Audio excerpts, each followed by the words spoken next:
Ladies and gentlemen, back by popular demand following the smashing success of the first edition back in 2023, it is my pleasure to welcome you to the second edition of the National Lab Research Slam.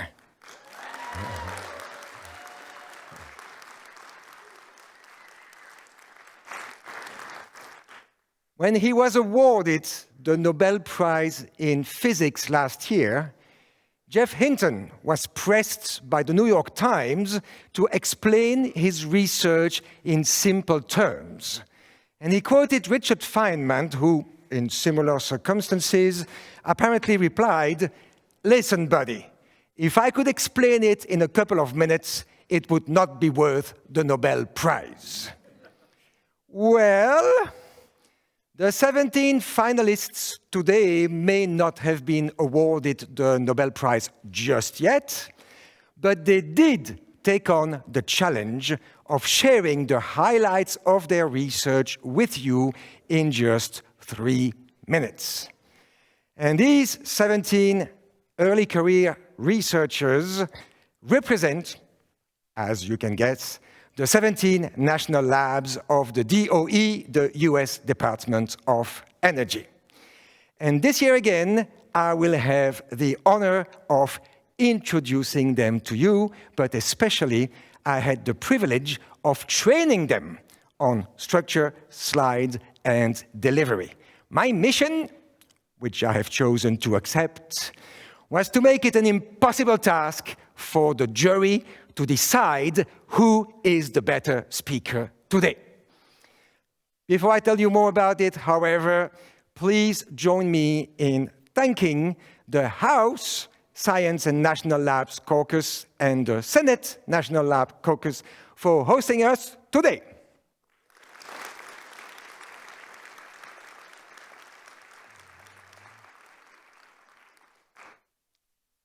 "17 national labs of the DOE, 17 finalists spread over 4 categories, 1 award per category, attributed by a sample of n equals 5 judges.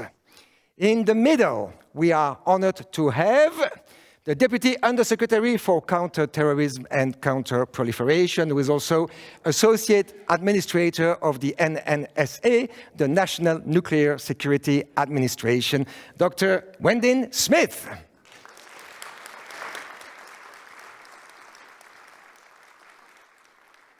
Seated to her right, to your right as well, is the Acting Director of the Office of Science at the US Department of Energy, Dr. Harriet Kung.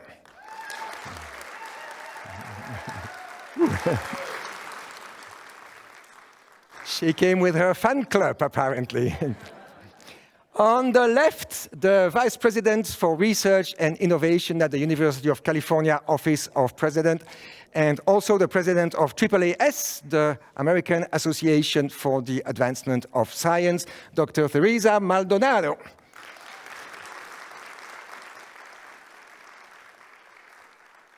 The judge on your far right is Executive Officer at the National Academy of Engineering, Dr. Al Romig.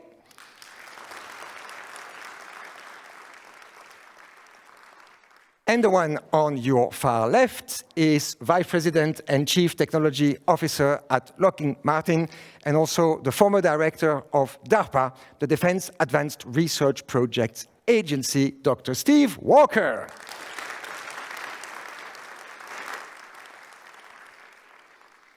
You know, my own background is in scientific discovery. But if I were a finalist today, I would rather be in the environment category because the odds of winning would be twice as high. Thank goodness for the People's Choice awarded by the audience. And this means you here in the Congressional Auditorium, but also you out there watching this event remotely.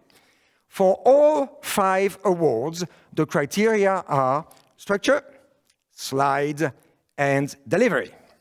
Structure, Does the talk make you care? Does it clarify the researcher's contribution? Does it convey a message? Slide. Does it illustrate this message visually, or does it, heaven forbid, distract you from what the speaker is saying? Delivery. Do the words, the voice, the body language contribute to engaging the audience? In a nutshell, do you get the point? Clearly, effortlessly, and pleasantly. You tell us at the end by scanning a QR code that I'm going to share with you eventually. Until then, however, how about you use your smartphones to take pictures and share them widely on social media using these two hashtags. I hope you still have your student reflexes of writing things down fast before the teacher erases the board or moves on to the next slide, because we need to move to the first category of 3-minute presentation, and that would be national security. National lab researchers ensure, including the 4 that you see on the screen, of course, ensure the safety, security, and reliability of the nation's nuclear deterrent and address emerging threats to geopolitical stability. How about a word of encouragement from their respective congressional representatives?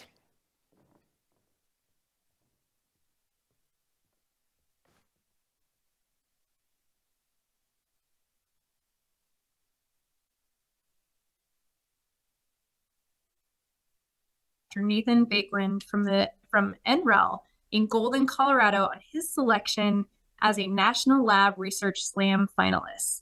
I wish him luck in his presentation, and I know that he's going to continue to make us proud. Hello, this is Congressman Bill Foster, Congress's only PhD physicist and proud representative of Argonne National Laboratory in Illinois' 11th District. I want to wish the best of luck to Dr. Bethany Dean Kirsten from Argonne as she competes in her second National Lab Research Slam. Hi, this is Congresswoman Teresa Leger Fernandez from New Mexico's 3rd District. I'm here to congratulate Nueva Mexicana, Dr. Olivia Pimentel from Los Alamos National Laboratory on her selection as a National Lab Research Slam finalist. The brilliance of her science may save lives and limbs from the scourge of diabetes. 13% of New Mexicans and 38.4 million Americans suffer from diabetes. Thank you for your research into this disease. This is Latifah Simon, Congresswoman for California's 12th District. I am so excited to extend my office's congratulations to Dr. Vasquez for making it to the SLAM finals. We are not only so proud, we're encouraged. Representing a district with some of the most brilliant scientists, one of the most amazing research facilities and public universities, we couldn't be prouder. Go get him, Dr. Vasquez.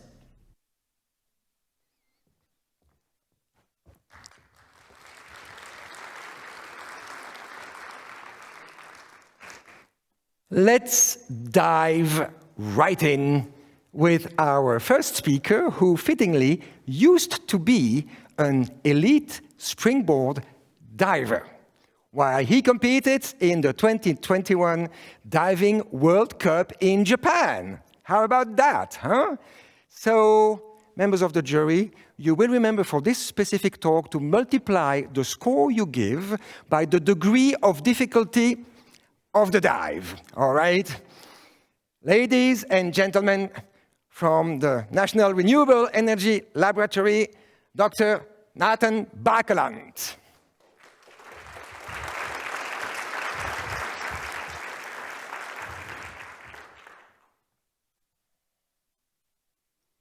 What if one morning you woke up and nothing turned on? No light, no hot shower, no coffee, no internet.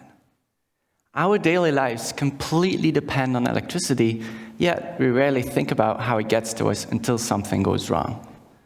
For decades, our electricity has come from large traditional power plants, running on steady energy sources like coal and gas. And these plants don't just generate power, they also form the frequency and voltage of our grid, which powers your house at 60 Hz and 120 volts. They are the backbone of our electricity system, and we call them grid-forming power plants. But now, we see a shift towards renewable energy sources, like wind and solar. And to connect these sources to the grid, we use an inverter, which is a box of electronics and software that converts this volatile renewable energy into usable electricity. However, unlike traditional power plants, most inverters don't form the frequency and voltage. They simply follow the existing grid. In other words, most inverters don't naturally provide stability to the grid, and that is a huge problem. Why is that? Well, imagine a normal bike that sets the pace and the direction, similar to how grid-forming power plants set the frequency and voltage in the grid.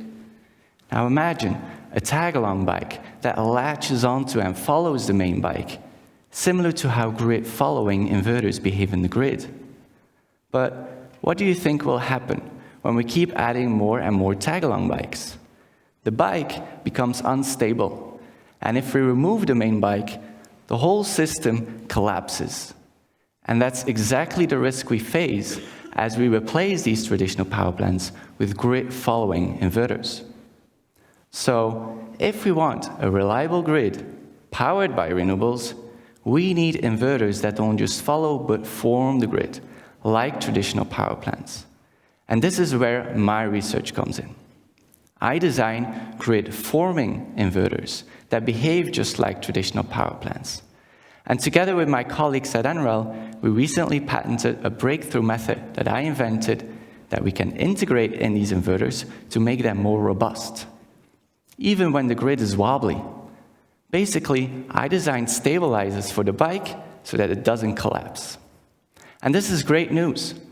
By developing grid-forming technologies today, we are making sure that no matter how much the grid evolves, our electricity remains as affordable and reliable as ever. And you will never have to wonder if you'll have your coffee in the morning.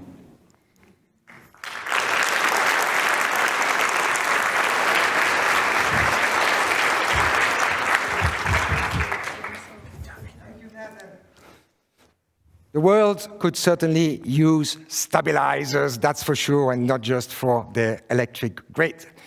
Before we continue with our finalists, let me introduce to you Congressman Bill Foster. Congressman Foster represents Illinois' 11th district and is the only PhD-level physicist in the US Congress. Yeah!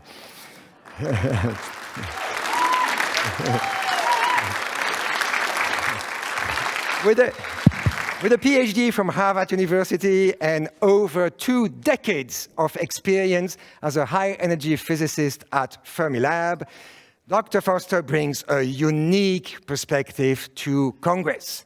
He represents 2 DOE national labs, Argonne and Fermilab, and he is a strong advocate of investment in federal research and development. Congressman Foster. Well, thank you so much. And I will be brief, partly because we have committee votes coming up in a moment. We just finished votes on the floor and coming here. But I just want to say that, despite the obvious conflict of interest of representing 2 national labs in my congressional district, I guess I should be very happy that I am not on the judges panel here, which I presume that's up front, which I would not be a safe vote for anyone, but either Argonne or Fermilab. But, I had the honor of meeting most all of the SLAM finalists in my office, and it was, my staff has learned that when I feel really grumpy about this job, one of the ways to cheer me up is to get me in front of young scientists because I just remember what it felt like to be, young and full of ideas and ready to change the world, and it was great to see that spirit again. And boy, I had a lot of questions. I think that we had 2 minutes for each one of the SLAM people to present their micro SLAM to me, and I had like about 2 hours of questions for each one. But it was, like I say, just a delight. And I think some of you with some seniority on here may also be familiar with my wife, who, like me, is a physicist, who was once upon Harriet's boss, if I remember properly.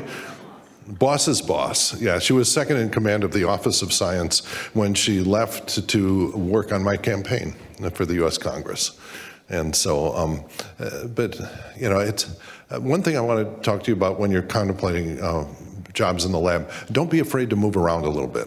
It's actually really one of the valuable things about the national labs is when they get threaded together by people that have had career multiple places. When I was in a single-purpose lab, and there wasn't a lot of opportunity to move around a lot, but the multi-purpose labs provide incredible opportunities for your career to go in wonderful directions. And so I just wanted to thank you all for supporting the enthusiasm in a really tough time. And I don't want to lie to you and tell you that everything's going to be okay, but we'll see.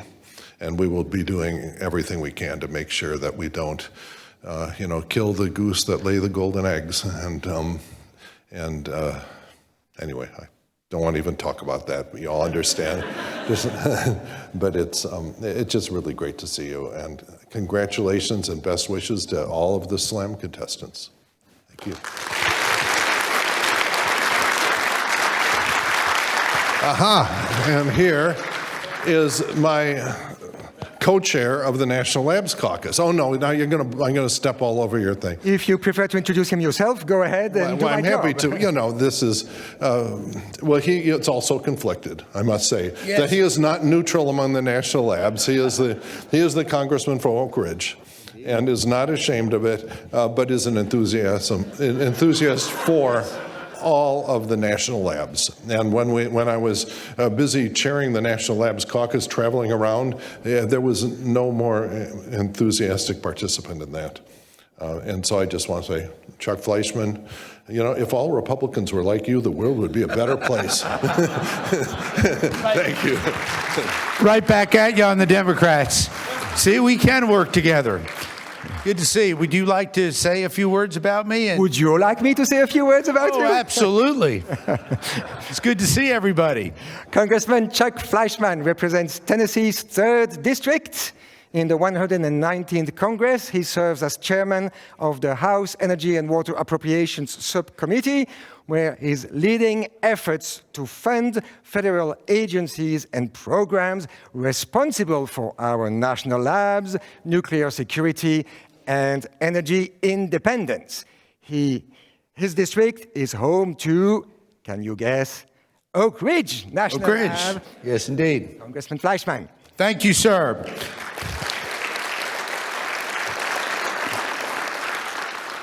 Welcome, everybody. Good to see you all this afternoon. I guess it's evening by now. I am Chuck Fleischman. I'm a little bit delayed because I have just come from the House floor. We had a 3-vote series. I'm so glad that you got to hear from my co-chair, Bill Foster. Bill Foster and I work on a lot of things together. He's the real deal. He knows the science. He's so intellectually honest. And for years, we've worked together. We are from different parties, from different parts of the world, although I am fond of the Argonne and Fermi labs. Why? Because I did my undergraduate work at the University of Illinois. And then I ended up at the ripe old age of 20 in a place called Knoxville, Tennessee. And I thought, well, perhaps I will go back to New York, Philadelphia, or Chicago, from where I had come from. But there was a young lady there who talked me into marrying her, and I stayed in Chattanooga in the great state of Tennessee the rest of the way. Let me thank everyone here, the Department of Energy, and our 17 wonderful national labs. If there is something that is near and dear to my heart, it's our national labs. Whether it was President Obama or President Trump, they both realized and recognized just what a wonderful treasure these 17 national labs are. As Bill Foster did say, I do have an affinity for all things Oak Ridge. As a matter of fact, last Thursday and Friday, I had Secretary Wright with me in Oak Ridge. He visited Y12, our NNSA facility, took a look at the uranium processing facility that we're building. Something that's near and dear to my heart is legacy cleanup. We do that at Oak Ridge, and I do that all over the country. I'm actually the Nuclear Cleanup Caucus chair. Doesn't sound too glamorous, but it's actually one of the largest caucuses in Congress, even a little bit larger than the National Labs Caucus. So we have to get our numbers up in the National Labs Caucus. So if you know a Republican or Democrat who loves our national labs almost as much as me, ask them to please join. Your members should be a member. It's free and it's very informative. My day job is chairman of the Energy and Water Subcommittee of Appropriations. I'm what we call a cardinal. There are 12 of them, meaning a senior appropriator on a subcommittee. I chair Energy and Water. I fund the Department of Energy. And now through the Obama, Trump, Biden, and now Trump administrations, I have worked fervently to not only fund our national labs, but to support things. The SLAM event, is that Laura back there? Hi, that's my majority clerk. Let's give her a round of applause. She's the one that gets it done. How about that? I didn't know you were coming. I thought you were tired of me. You've seen me all day. We're working on budgets and stuff like that. See, I get to come up here and do all the cool stuff, and she does all the hard work. But I wanted to say this. Our SLAM students were incredible. I had an opportunity to sit and meet and talk with them yesterday from all of our national labs, and their projects are incredible. Seriously, you cannot help but be optimistic as you look towards the future when you sit and talk to our SLAM students. They're all incredible. I know there's a competition and someone will have to win, but really nobody loses. Our great nation wins when you see that those great young minds in that room. And as I went around, and each and every one of them told me their projects. So it was really, truly inspirational. Let me close by saying this. Thank you for the SLAM competition. Thank you for coming to Washington and doing this. Keep working to support our national labs. I will continue to do the same, but the future is bright in America because of our great national labs and because of competitions like this.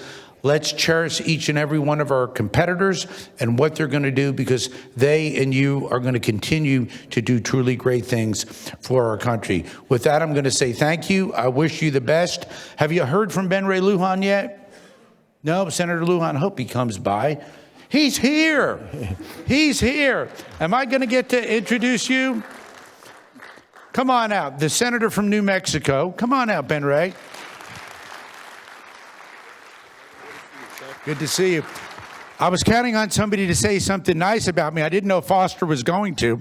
I make Foster eat at the Republican Club, so that's tough on him. I don't do that to Ben Ray, but Ben Ray is the senator from New Mexico, another great site. My friend from the House, he's now in the Senate. He's acceded to that great place. But I'm going to tell you one quick story about how we can work together. When the Democrats took over the House, it was a sad day for me. It wasn't a sad day for him. It was a sad day for me, right? I'd gone into the minority, and that means with the caucuses, instead of being the chair, you become the co-chair. Ben Ray got a hold of me on the House floor, literally, and said, I want you to continue to chair some of these critically important DOE caucuses. Why? Because he trusted me with that, and that says a lot about him, and that says a lot about our great nation. So, Ben Ray, I will never forget your kindness in that regard and your advocacy. You represent a great state with a lot of wonderful DOE holdings. Your labs are great. WIP is great. We're going to work on some cleanup together. And you look great, by the way. I don't see as much as I used to. Without further ado, my friend Ben Ray Lujan. All right. Well, since we're taking turns to introduce one another, That's a longer introduction than what I had prepared, but if you still like me to say a few words about you, I'll be happy to. Things, absolutely, yeah. Okay. Well, in case you did not get it yet, Senator Ben Ray Lujan, New Mexico, has represented New Mexico in the US Senate since 2021. And before that, as you heard as well, he represented New Mexico's 3rd district in the House, and he was Assistant Speaker in the 116th Congress. With a background as chairman of New Mexico Public Regulation Commission, he has an extensive experience in energy policy. Representing, again, 2 DOE national labs, Los Alamos and Sandia, he has been a consistent champion for science and technology research throughout his time in Congress. Senator. Thank you very much. Well, we're going to have to go on the road together. That was all right. Thank you very much. I don't know if Chuck is still back there. I was getting a little worried because I was here when Chairman Fleischman was speaking and all those kind words about Bill Foster. And I thought, boy, oh boy, Chuck used to say those things about me. So Chuck, I just want to say thank you. You know, this is an individual that is of an immense character. Chuck listens, as you know. He cares, and he fights for what he believes in.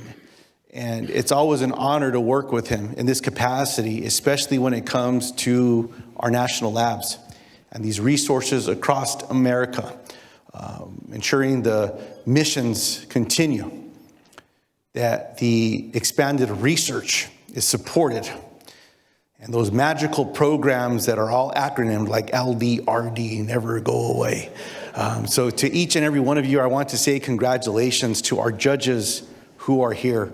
Thank you for accepting your new responsibilities at a time that the Department of Energy will continue to shine, continue to thrive with its importance, not just domestically, but internationally. And so I truly just want to say congratulations to each and every one of you. I look forward to learning from you and supporting you.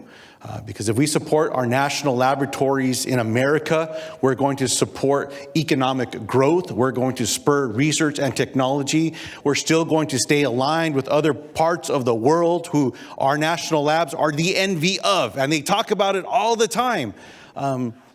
That's my plug for a good budget. So I certainly hope that we can continue to do this together. But I congratulate each and every one of you. I also want to recognize a few incredible leaders who I had the honor of getting to know in my office recently, and I'm looking for all the SLAM participants, some that are gathered together, some that are seated in different parts here today. But Olivia, who you will be hearing here momentarily as well. I have one thing in common with her, but I'm envious of all of the other talents that she has. We both come from small communities. I come from the small town of Nambe. Those of you that have been to northern New Mexico and you've traveled north from Santa Fe on your way to Los Alamos National Laboratory, if any of you decided to take a detour and take the high road to Taos to go and explore our mesas and our landscapes, you drove right by my home.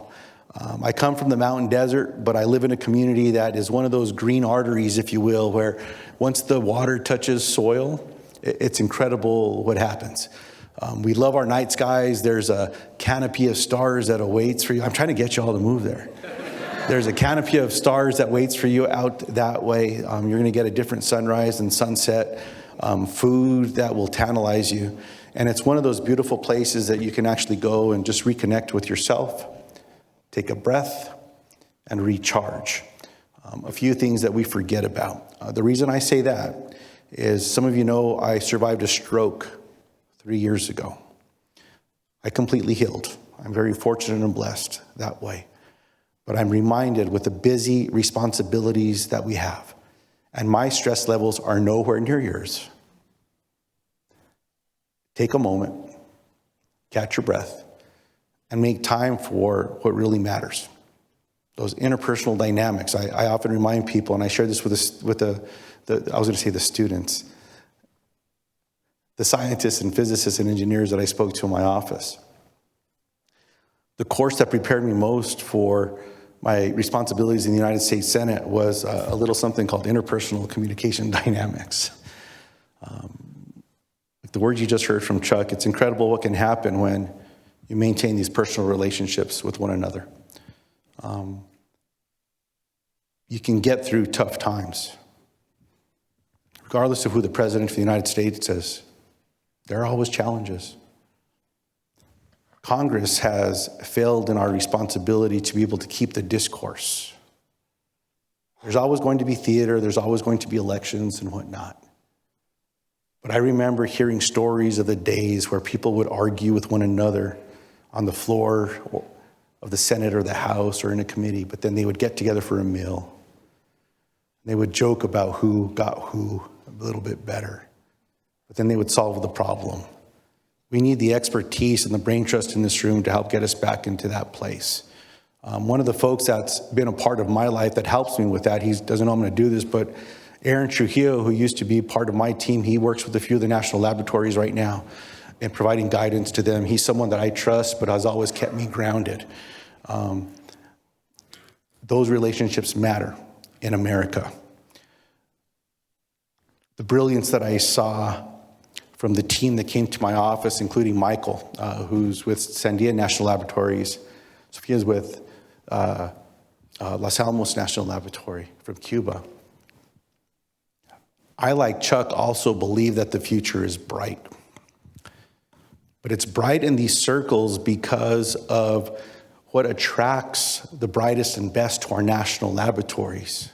These investments, the fastest computers, emerging technologies, these discoveries, commercial application, as well as national security application. And the one ask that I have for all of you here in this room is to unleash the entrepreneurial programs at each of the national laboratories. I appreciate what I see on paper. It's more encouraging for those of you that actually have successful application and you know who you are. I've not figured out why it's not been tied to the contracts yet, and I know I just stepped in it. But I want to encourage this. I don't believe we'll lose scientific innovation and talent. They can already go anywhere in the world. But they chose to come and join the Department of Energy and national laboratories because of the research that they get to conduct and engage in. Allow them to unleash the entrepreneurial side. They're going to come back. They're going to go do it again. Let's help everyone be more successful. I did not follow my remarks much. I apologize for that. But this is the kind of room that I'm inspired by. The work that you do day in and day out, and these young scientists, physicists, engineers, the work that they do with SLAM, continuing this year after year. They help remind me of the pitch that I need to have when I see a secretary in an elevator or grabbing a coffee or walking on the street, and we need to engage about what's important to home. I love New Mexico. I respect Los Alamos and Senate National Laboratories, and the rest of you too. But the work that we have yet to do is incredible. Again, I congratulate each of the judges, the work that you are doing day in, day out, which you've committed your careers to as well. Thank you. Thank you for not stopping, but for choosing to unleash the greatest and the best that we've got in America, everyone. Thanks for having me.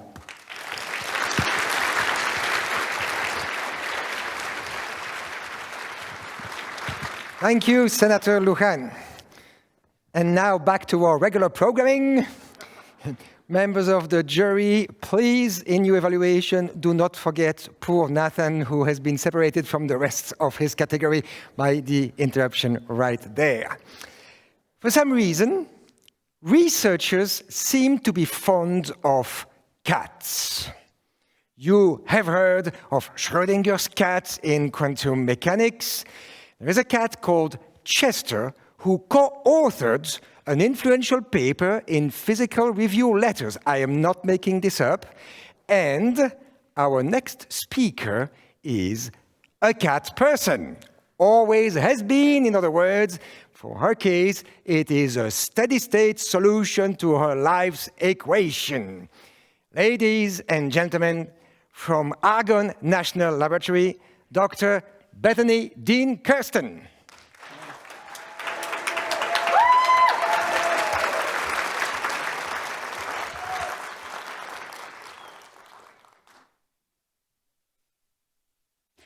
box of clothes that you've been meaning to donate that's still sitting in your closet or in the back of your car, taking up space and missing its opportunity to be reused and make a significant impact on someone else's life? That box of clothes in your space is like the used nuclear fuel in our country. Used nuclear fuel is a form of nuclear waste. And when I say nuclear waste, you may have a certain image pop into your head. But did you know, used nuclear fuel takes the structurally sound form of long metal tubes with small pellets inside of them that contain uranium and some byproducts. Now, these byproducts are very radioactive for thousands of years. However, we can actually recycle over 95% of used nuclear fuel to make new fuel again.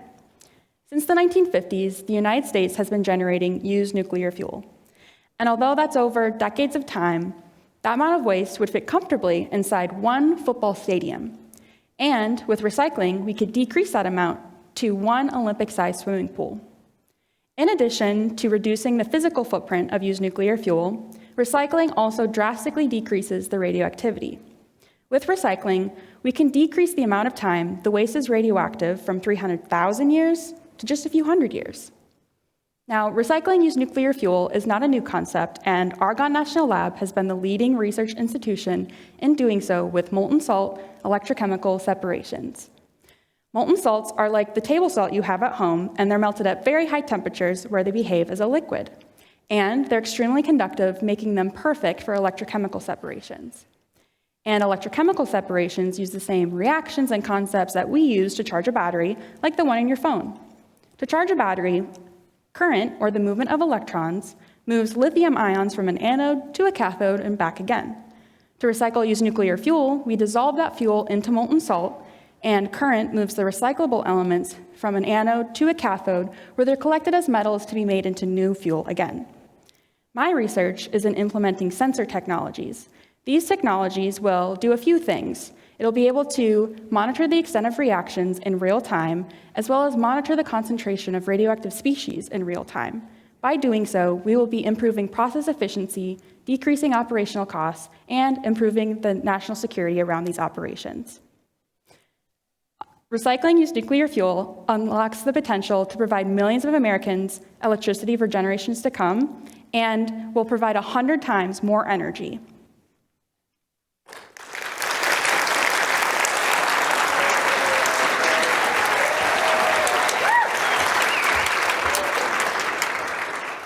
Thank you, Bethany. Aren't we all in favor of recycling, from used clothes all the way to spent nuclear fuel?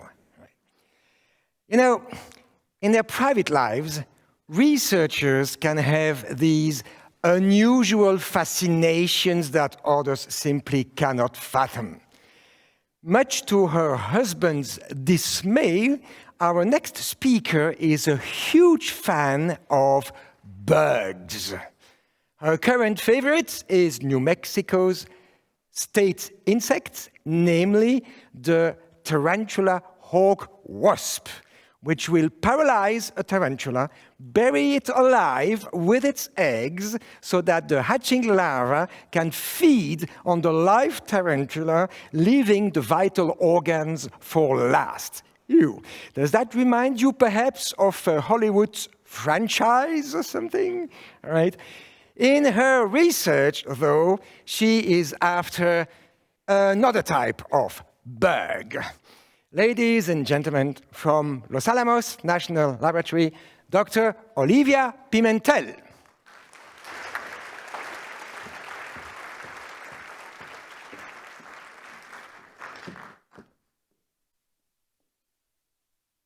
Have you stopped to consider the next pandemic? It's not something any of us want to imagine. But here's the truth. It's coming. And guess what? We're not prepared. This time, we're going to be facing something smarter. We're talking about a villain, a pathogen that adapts quicker than we can create vaccines. Take the plague, for example, or the Black Death, Yersinia pestis. It wiped out a third of Europe in the 14th century just like that. And even though we know who the culprit is, that pathogen still exists today. And next time, what if we can't stop it? Because this pathogen won't just stop at being sneaky. It will continue to change, continue to mutate. Every time we reach a breakthrough and create a vaccine, it changes, leaving us right back at square one. Remember 2020?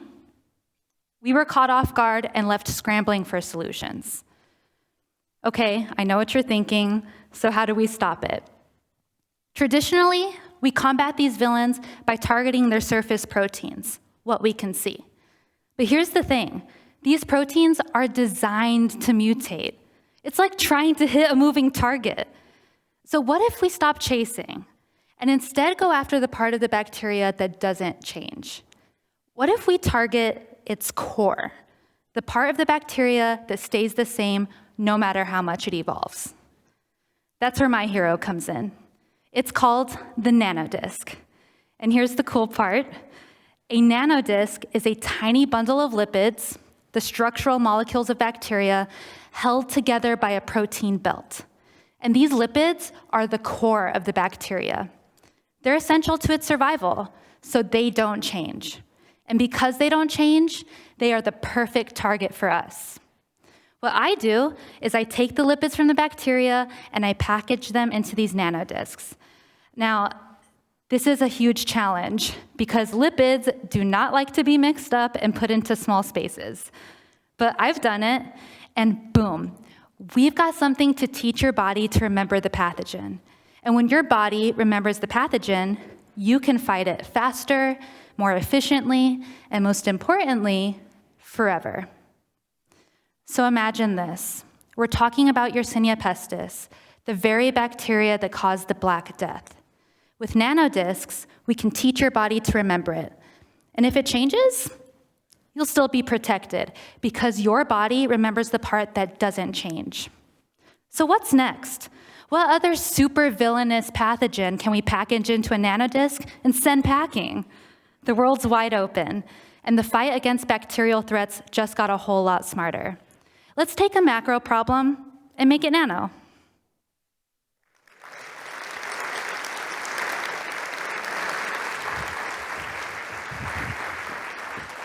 Thank you, Olivia.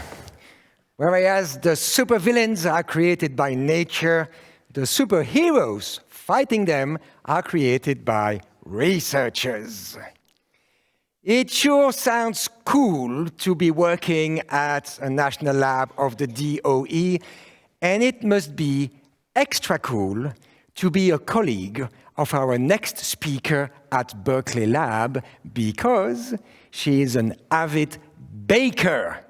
You know, pastries, decorated cakes, and the like. Her target for this year is 100 new bakes.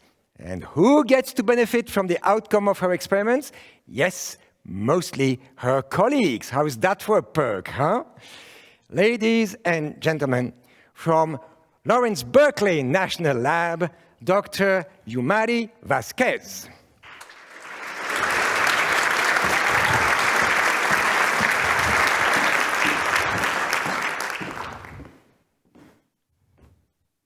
Has anyone here ever gone viral? Maybe it was a funny post, a catchy trend, or a dance craze you could not resist. But what if I told you about something that hasn't hit your social media feeds yet, even though it's been going viral for millions of years? Nature's own giants that are found everywhere, from ocean depths to your backyard. Let's talk about giant viruses. Giant viruses are much larger than the typical tiny troublemakers, like the flu virus. And while the ones I'm studying don't infect humans, they could be game changers for national security, from safeguarding critical water infrastructure to defending against emerging biological threats.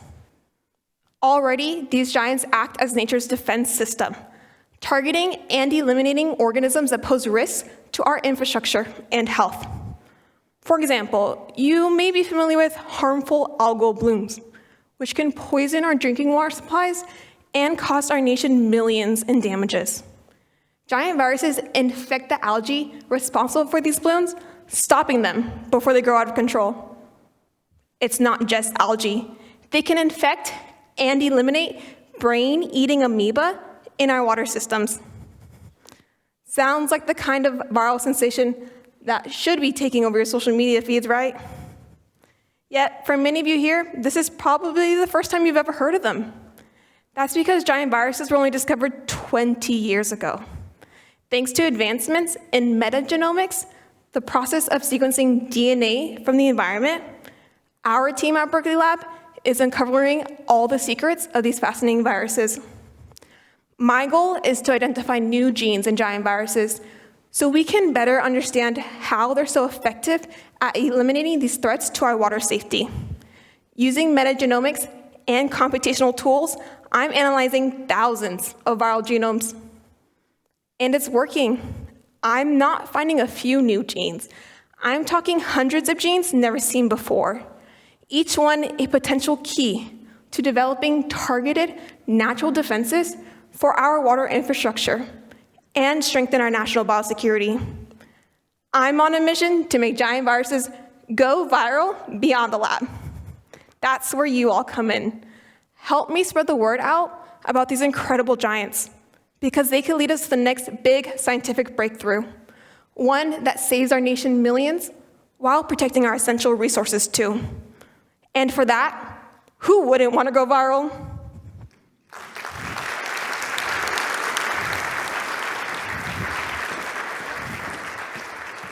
Thank you, Yumari. Now, what we all expect of you is a giant cake. That would surely go viral, right? Well, researchers at National Labs, including our next set of 4 finalists, pursue technological solutions that provide abundant, affordable, reliable sources of energy and that protect energy infrastructures. Once again, a word of encouragement. I'm Congressman Eric Swalwell, representing California's 14th Congressional District, home to Lawrence Livermore National Laboratory. And I want to give a big shout out to Lawrence Livermore's own Dr. Nicholas Cross. He will be participating in the upcoming National Lab Research Slam. Dr. Cross, I know you're going to represent us well. You're going to bring brain power, innovation, and a belief that anything is possible. So good luck as you compete, and we look forward to hearing how it goes. Hi, this is Congressman Mike Simpson, and I'm proud to represent Idaho's 2nd Congressional District, home to the Idaho National Laboratory. I want to wish the best of luck to INL's own Dr. Eugene Ingman. Idaho is proud of you and cheering you on. Hello, this is Congressman Dan Newhouse, and I'm proud to represent Washington's 4th District, home to the Pacific Northwest National Laboratory.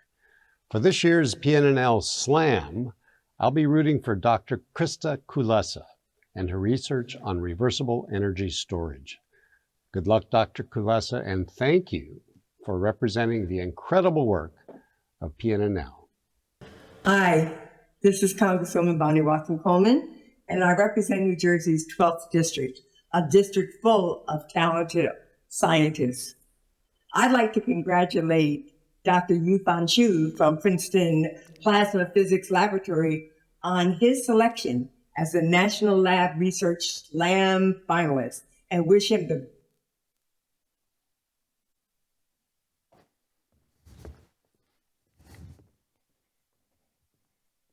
There is something to be said for experimental work. There are things you just don't know until you try, right? In college, our next speaker had understandably other priorities than to get a haircut, and that is how he found out that he has, in fact, curly hair. And that is possibly what it took as well for him to find love. Because his wife has never known him with short, straight hair, and she probably never will, because she likes it like that. We hope you do too. From Lawrence Livermore National Lab, ladies and gentlemen, Dr. Nicholas Cross.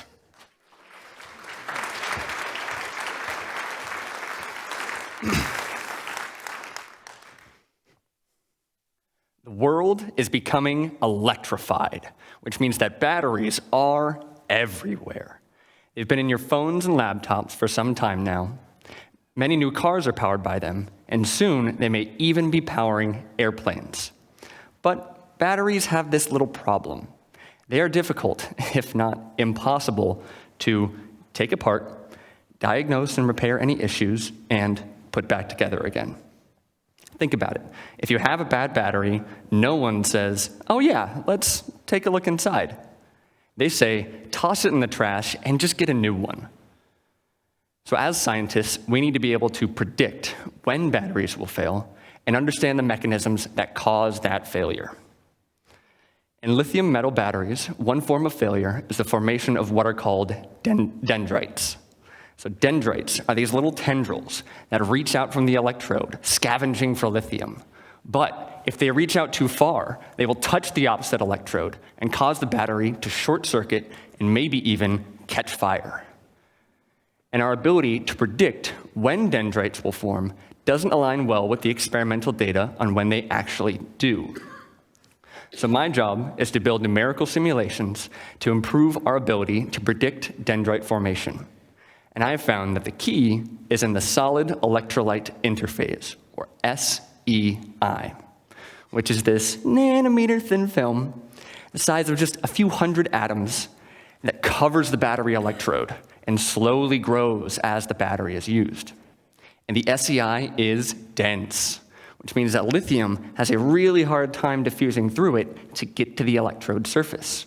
And this slow transport can cause dendrites. So I've found that if we include a growing SEI into our simulations, they can be significantly more accurate. But how we do so is important. There are ways that we can include it such that the model agrees well with the experimental data, but completely contradicts the published literature on how we have seen the SEI grow. So I'm working with my computational and experimental colleagues at Livermore and our university collaborators to build a model that both agrees well with the experimental data and aligns with how we have seen the SEI change over time.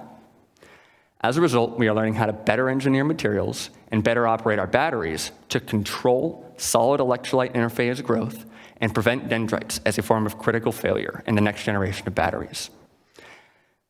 This will enable your electric planes, trains, and automobiles to go farther and charge faster, and fewer batteries will be thrown in the trash.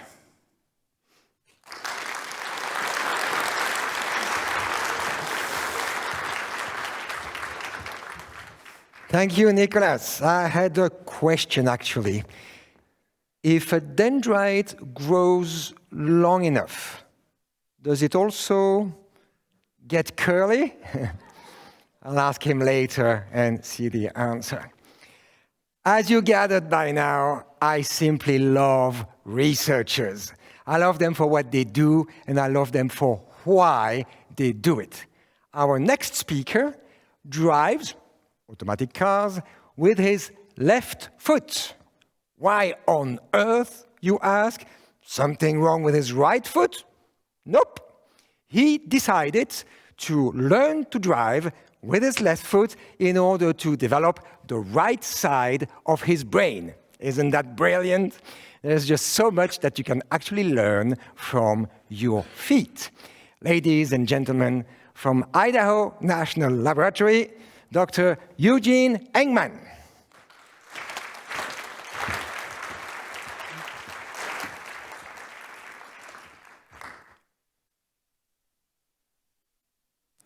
Come with me on a journey of hope. Did you know that your feet can give you early warning signals about serious health crises you may have in the future, like diabetes way before it happens? Why are symptoms important? Take, for example, my friend who suffers from serious health crisis. Because doctors understand her symptoms, they are able to administer medication to help elongate her life. Do batteries behave the same way? When you plug in your phone and it feels hot to the touch, don't you instinctively take it out? Because if you don't, things could go boom, boom. Isn't that a battery trying to tell you something? Conventionally, methods used to detect battery failure take hours and sometimes days. If we can decrease this by just 10%, it will save the taxpayer millions of dollars with a capital M. At Idaho National Lab, my research uses electrochemical symptoms to help detect battery failure way before it happens, similar to a doctor using symptoms to help diagnose a disease.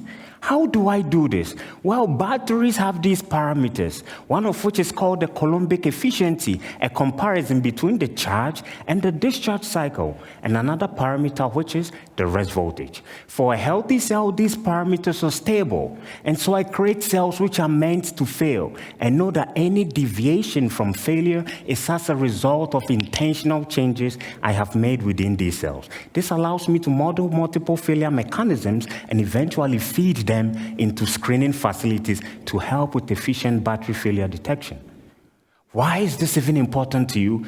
3 reasons. Well, everyone loves to know that their taxes are being used efficiently. Using electrochemical symptoms does not just cut down time, it directly translates into efficient use of taxes, meaning your taxes can be spread out for more engaging and beneficial research.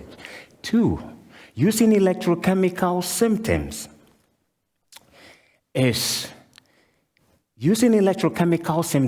saves time. Don't you know that when during a power outage, if you use electrochemical symptoms, using electrochemical symptoms saves time. During a power outage, not only isn't it peace of mind that when the power goes out, your battery device turns on, yes. That is what using electrochemical symptoms does. It gives us peace of mind. It also allows us to save time. And so, my friends, let us remember that our feet may be able to tell us about diabetes. Equally important is our energy storage device and security. Not only does my research give you peace of mind, it allows us and also gives the Department of Energy a tool to save our energy security.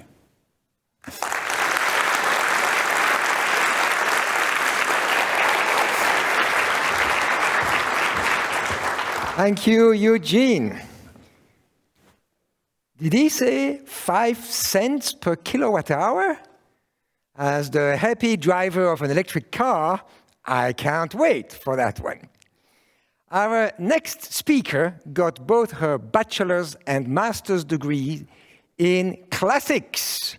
That's Latin and ancient Greek, folks, translating Euripidean tragedy and Roman Stoic philosophy. That did not answer all of her questions about the universe, so she went on to get a PhD in chemistry. I bet you she gets the periodic table so much better than the rest of us. For example, gold has got the symbol Au because gold in Latin is aurum. And hydrogen gets its name from Greek roots, meaning that from which water, hydro, is born. Gen, when you burn hydrogen, and so on and so forth. Ladies and gentlemen from Pacific Northwest National Laboratory, Dr. Krista Kulesa.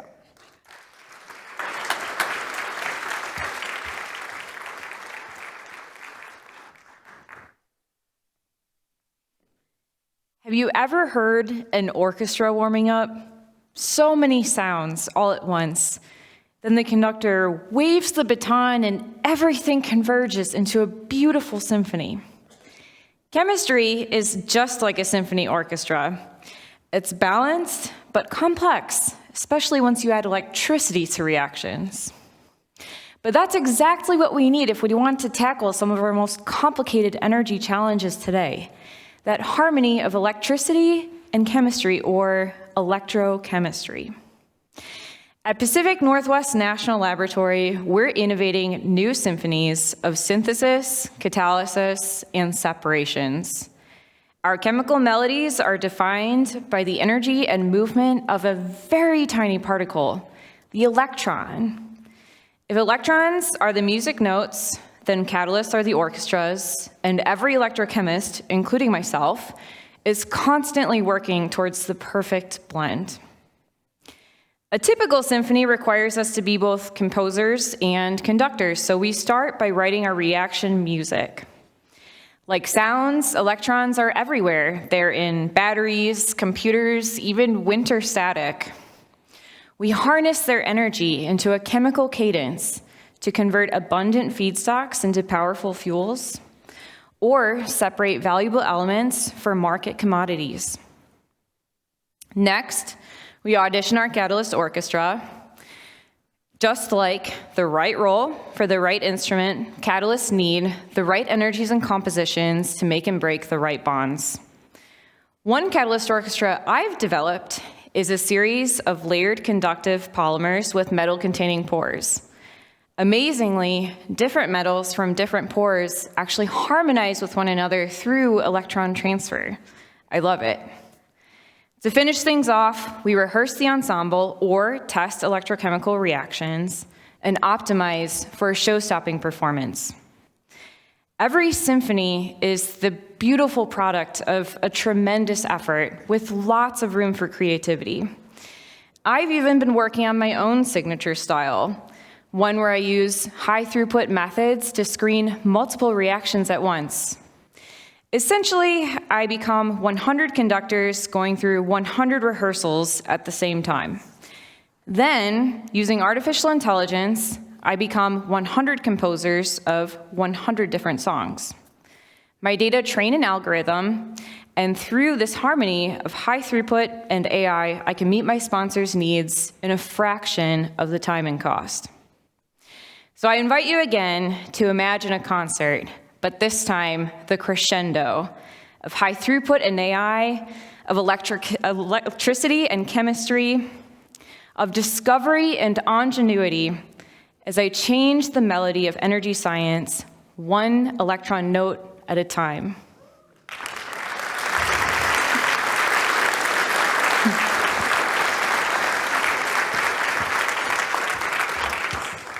Thank you, Krista. Oh, you know what? I just got the pun about conducting in electrochemistry. Well, better late than never, huh? All right. As you probably know, many researchers are skilled musicians. Albert Einstein played the violin, Richard Feynman played drums, and back in college, our next speaker played the guitar and sang for a metal band. And metal is also what his current research is about. Oh, for those of you who do not know the Hollywood classics, Terminator 2 here is not the T-800 model that became governor of California, okay? It's the other one, as you will hear in just a second. Ladies and gentlemen, from Princeton Plasma Physics Laboratory, Dr. Xu Yufan.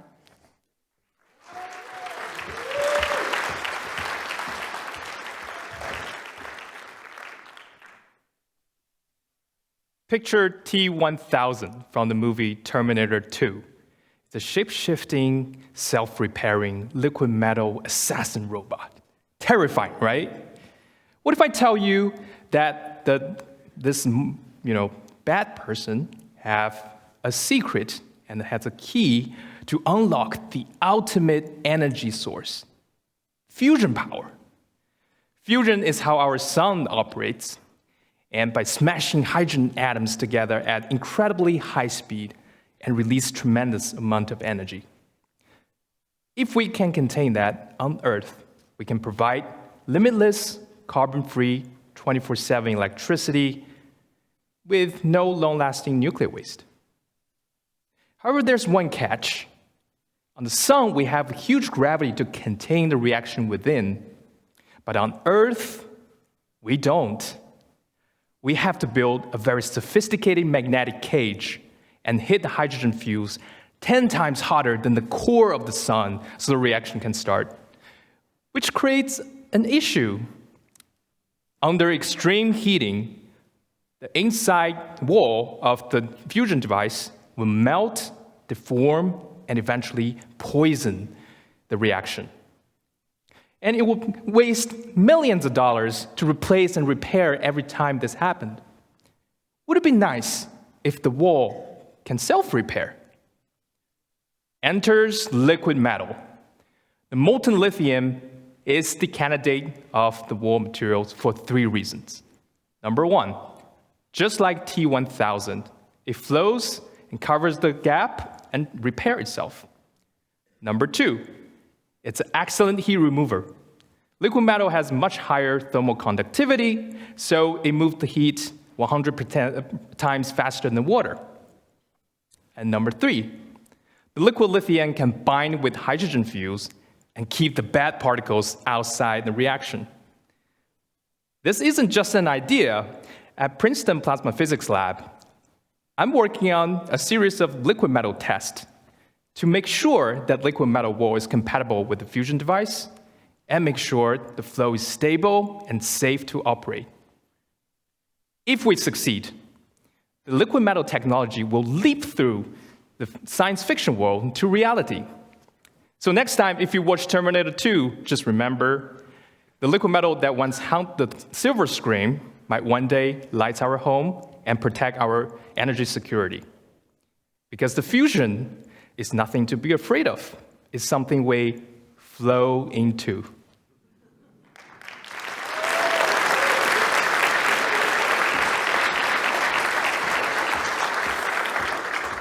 Thank you, Yufan. Now, that is what you call a killer project, right? Many researchers at the DOE National Labs, including our next 6 speakers, harness world-class expertise, facilities, and research programs to achieve fundamental science breakthroughs. Once again, we will be right back after these important messages. Hey everybody, this is Sam Liccardo, member of Congress, proudly representing SLAC in the 16th district here in California, and we are cheering on Dr. Astrid Anker right here from the SLAC National Accelerator Laboratory. Go, Dr. Anker. Hello, this is Joe Wilson, member of Congress from the 2nd District of South Carolina.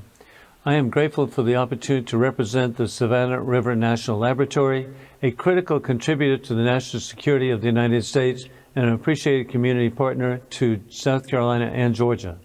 Today, I'm especially grateful to recognize Dr. Colleen Hiller. As a researcher with the Savannah River National Laboratory, Colleen has been selected as the winner of the competition to represent the lab in the, quote, Best Speaker Award, contending against the other national lab nominees from around the country. As the only member of Congress to have ever worked at the Savannah River site myself, I know of the dedicated personnel. Congratulations, Colleen. We wish the best for you. Continued success. Hello, I'm Jamie Morris, Chief Research Officer at Ames National Laboratory. Congratulations to Dr. Chow Chow Pan on his selection as a National Lab Research Slam finalist, and I wish him the best of luck on his presentation. His research on hot-rolled magnets represents Ames' commitment to delivering critical material solutions to the nation. Hello, I'm Congressman Bobby Scott, proudly representing Virginia's 3rd Congressional District, wishing the best of luck this evening to Dr. Pia Jones-Petrak from Jefferson National Accelerator Facility. Good evening, everyone. I am Joanne Hewitt, Director of Brookhaven National Laboratory, located on Long Island in New York. Please welcome nuclear physicist Dr. Ejiro Umaka from the S-Phoenix Collaboration. She won our local SLAM competition and is representing Brookhaven today at this National Lab Research Slam. To Ejiro and all today's presenters, congratulations, and thank you for the vital work you do on the Department of Energy's behalf. You are the nation's future in science and technology. Now, Ejiro, break a leg, but safely, please. Hi, this is Congresswoman Delia Catalina Ramirez, and I get to represent the diverse Illinois 3rd Congressional District that includes Fermilab. So I'd like to specially congratulate today Dr. Carolina Reselo from Fermi National Accelerator Laboratory on her selection as a National Lab Research SLAM finalist. SLAM celebrates breakthrough science through compelling storytelling, making research accessible for the rest of us. Carolina We wish you luck on your 3-minute slam. Thank you for representing our community with such pride, and best of luck.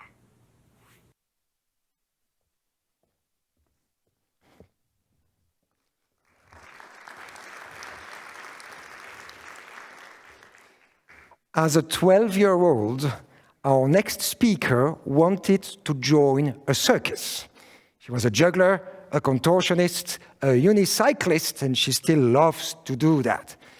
Now, any resemblance between a circus and an actual national lab, dead or alive, would be purely coincidental, but you've got to admit that's a set of skills that is still useful today. For example, for the Nexo experiment, she juggles many projects, her talk today being about just one of them.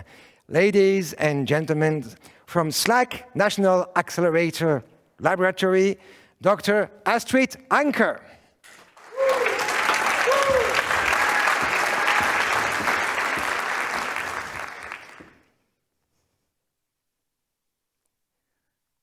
Have you ever tried listening to a quiet conversation at a crowded party, but no matter how hard you try, the surrounding noise makes it almost impossible to catch the details?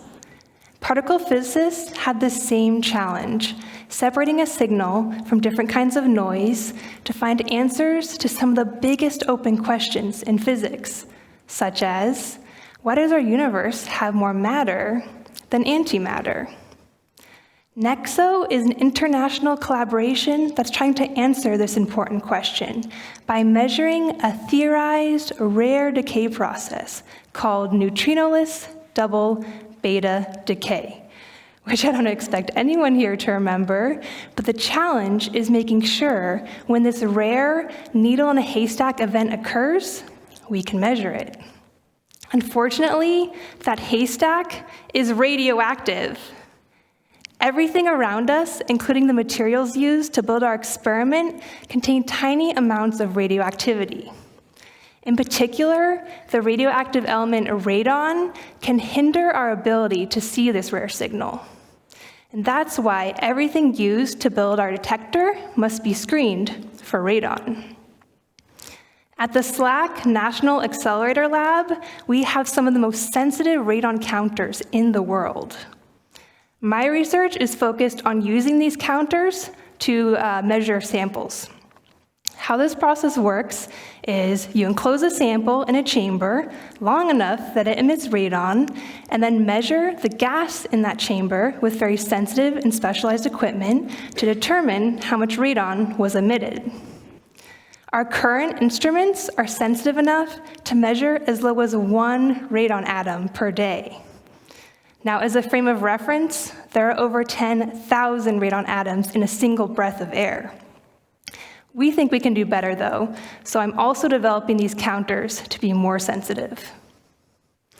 Classifying the amount of radon in materials doesn't just help our experiment. It also guides future experiments on the best low radon emitting materials.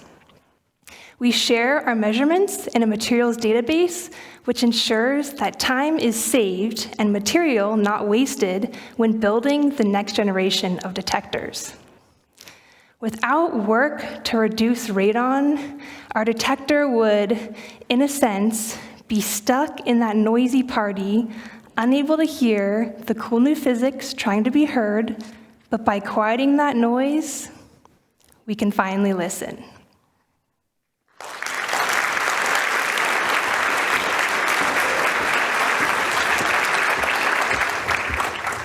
Thank you, Astrid. Rest assured, we have quietly listened. Our next speaker likes to shake things up by doing whitewater rafting. And not just a bit, okay? She and her husband have already gone down over 20 whitewaters of classes 4 and 5 on a scale of 1 to 6, 6 carrying a dramatically increased likelihood of death.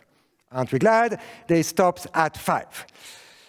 No whitewaters worthy of her skills on the Savannah River, unfortunately, but in her research, she certainly still navigates rapids. Ladies and gentlemen from Savannah River National Laboratory, Dr. Colleen Hiller.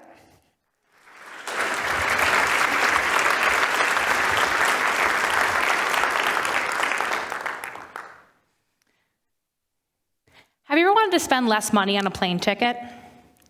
Do you know someone with an implanted medical device? How many of you checked your cell phone today? Something all these things have in common is the material tantalum. And tantalum is extraordinary. You can get it really, really hot and it won't melt. It's great in electronics. But there's some things we don't love so much about tantalum. It's pretty soft compared to similar metals, and it's difficult to manufacture into parts.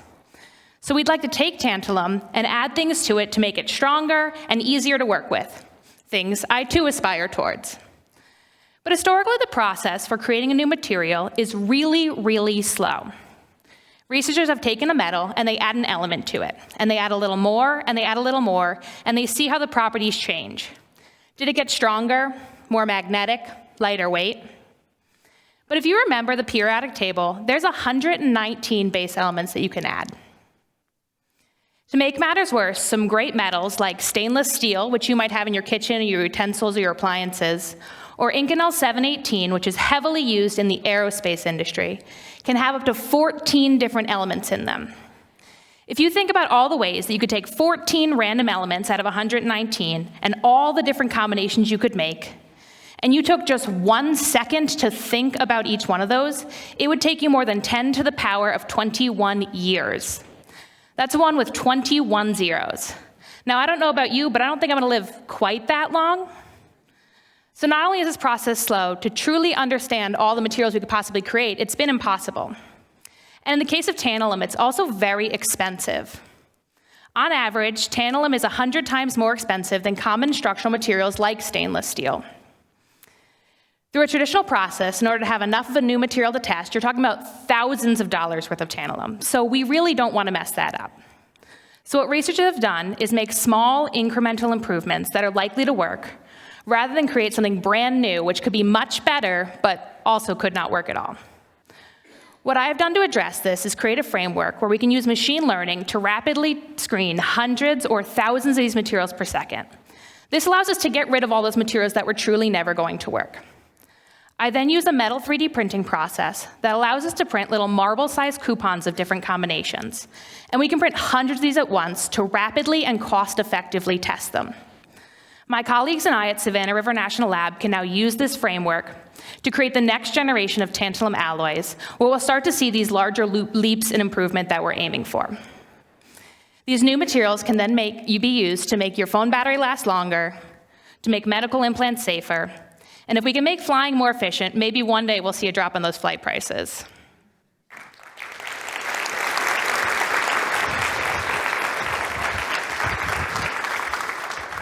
Thank you, Colleen. A drop in flight prices is, dare I say, tantalizing, but hey, let's be optimistic. Another reason why I love researchers is that they dare to step out of their comfort zone. For example, what do you do if you are afraid of heights? Well, you do rock climbing, of course, like our next speaker.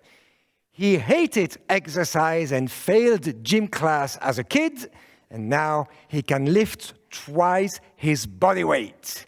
He takes cold showers in the summer. So what does he do in the winter? Ice baths, of course. My kind of person. Ladies and gentlemen from Ames National Laboratory, Dr. Pan Chow Chow.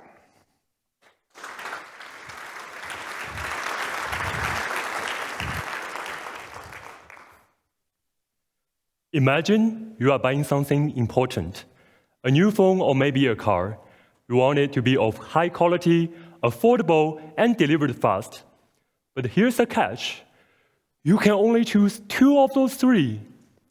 So how do you make your decision? I know it's not easy.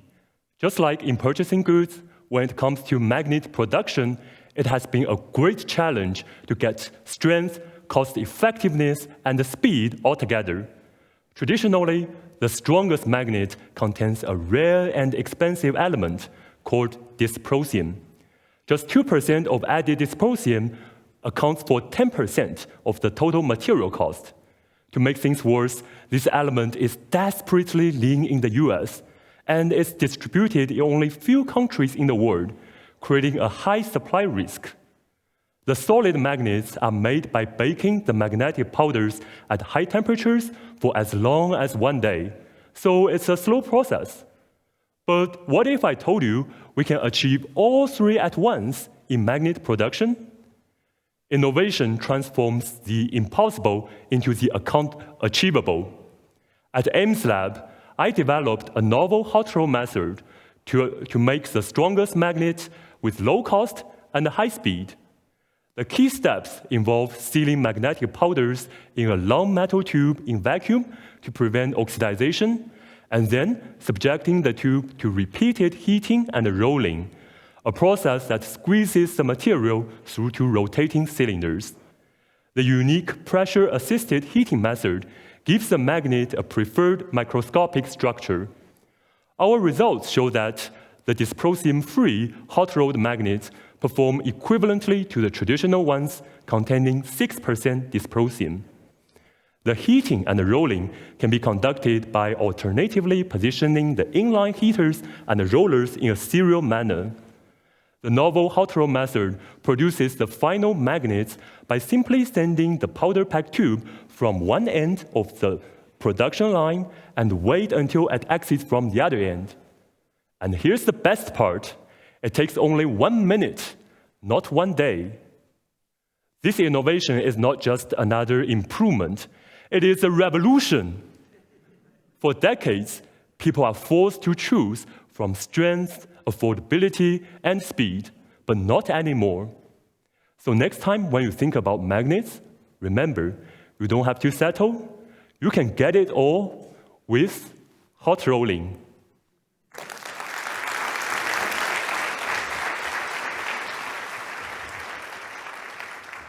Thank you, Chow Chow.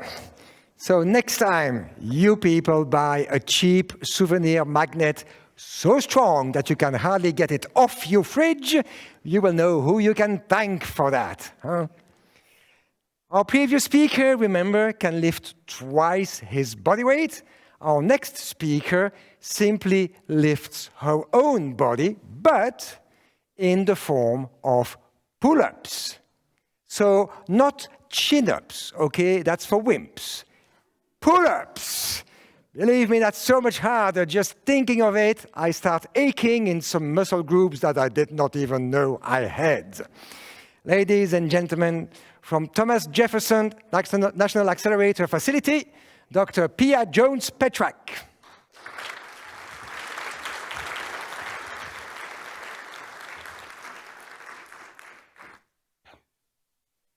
Do you know all the particles? Well, we don't. Even 50 years after having worked out a brilliant theory that's helped us uncover a lot of particles, there are still plenty that we do not understand. But understanding them is key to unraveling the full theory. And who's not to say that this fundamental research won't pave the way for more technologies like those presented here today that would have never been possible without the fundamental research that came first. So we need to know what particles are there. I'm sure you've all heard of atoms before. They're made up of electrons going around that center, and that center is made up of neutrons and protons. A proton is made up of 3 quarks that are connected by those squiggly lines, the gluons. They glued the quarks together. How? It's the strong force, the force that stops the proton from falling apart. And we know the theory of the strong force fairly well already, but still, for a long time, we did not think of looking for particles that look like this one. Why? Because it's weird, so we call it an exotic particle. What makes it so exotic? In place of that 3rd quark, there's now this gluon. And the funny thing is, even though we never expected these exotic particles to exist, they've been in the theory all along. This is where theoretical physicists like myself come in handy when we have access to big, powerful computers like the one at Jefferson Lab. I simulate the theory of the strong force as to find these exotic particles. But why on earth do we need those computers to be so powerful? Think back to your maths classes. If you want to multiply very large numbers, you're going to need a calculator. Or you can go to the trouble of doing the calculation with pen and paper. But that's just going to take you so much longer. With the much harder problem we're facing here, we actually need computers to try out lots and lots and lots of different numbers that might solve the complicated equations of our theory.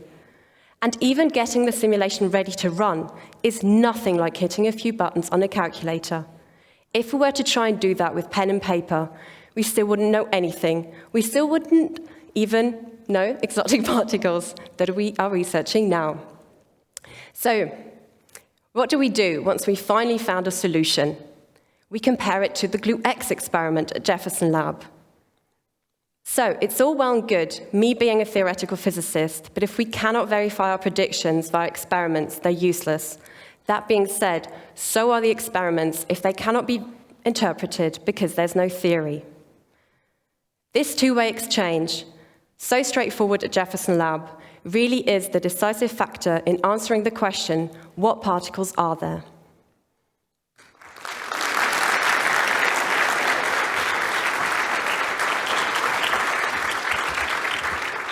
Thank you, Pierre. Some of us travel to exotic destinations, others look for exotic particles right here in the US. If your 15-year-old selves had had a time machine to see their future career paths, would they have been surprised? Well, one that would have been stuck in disbelief is the 15-year-old self of our next speaker, who was into English literature and poetry. She did not solve the mystery of how she ended up in physics, and loves it too, but she did figure out a time machine of sorts to peer back at our early universe. Ladies and gentlemen, from Brookhaven National Laboratory, Dr. Ejiro Umaka.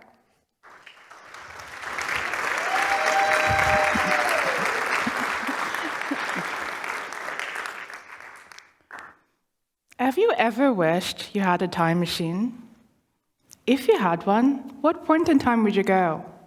Personally, I'd go to the early universe, about 1 millionth of a second after the Big Bang.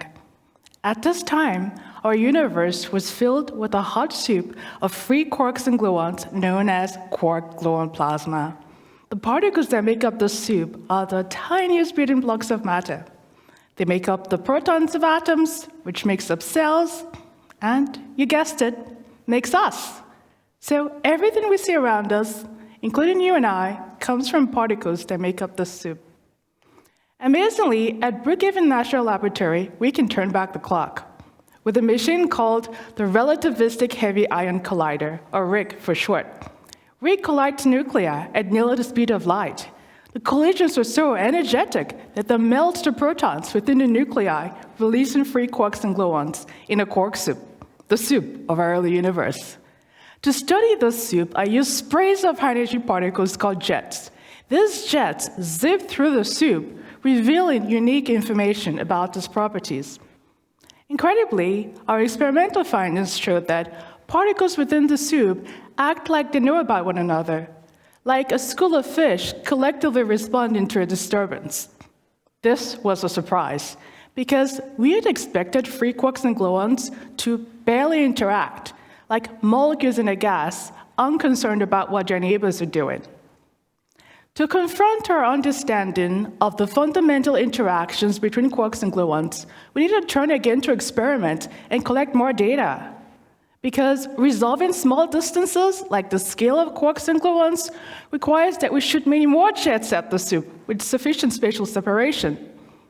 To this end, I and a group of scientists constructed a detector at RHIC known as S-Phoenix.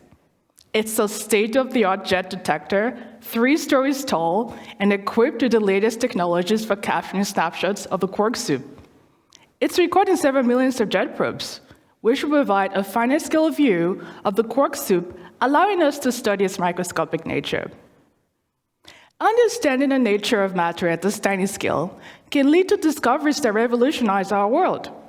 The way we've exploited our understanding of the electron's behavior at the atomic scale to power today's technologies. So, when we go back in time and study the Big Bang's quark soup, we're opening a doorway to future technologies, and we're unlocking the secrets of the tiniest building blocks of matter that made us and the vast universe we call home. Thank you.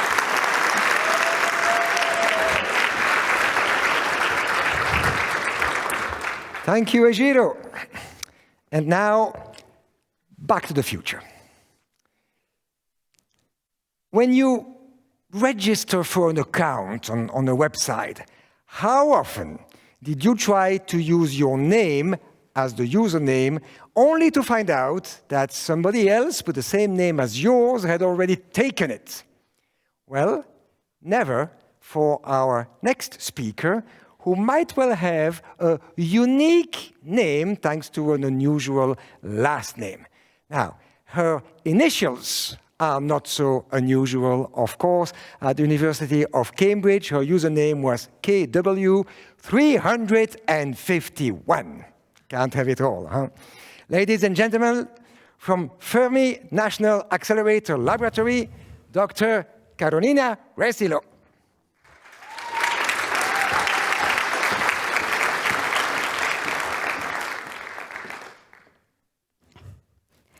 At the inception of the universe, equal amounts of matter and antimatter were created. But if this remained true, we simply wouldn't be here. We know this due to the well-established fact that when matter comes into contact with antimatter, they destroy one another, leaving nothing tangible intact. Yet, here we are, and so what imbalanced process allowed for matter to claim dominion over antimatter in the early universe? We think that particles called neutrinos may hold the key to unlocking this mystery. See, neutrinos are really strange, coming in 3 distinct types and with the ability to shapeshift from one kind to another as they travel across vast distances.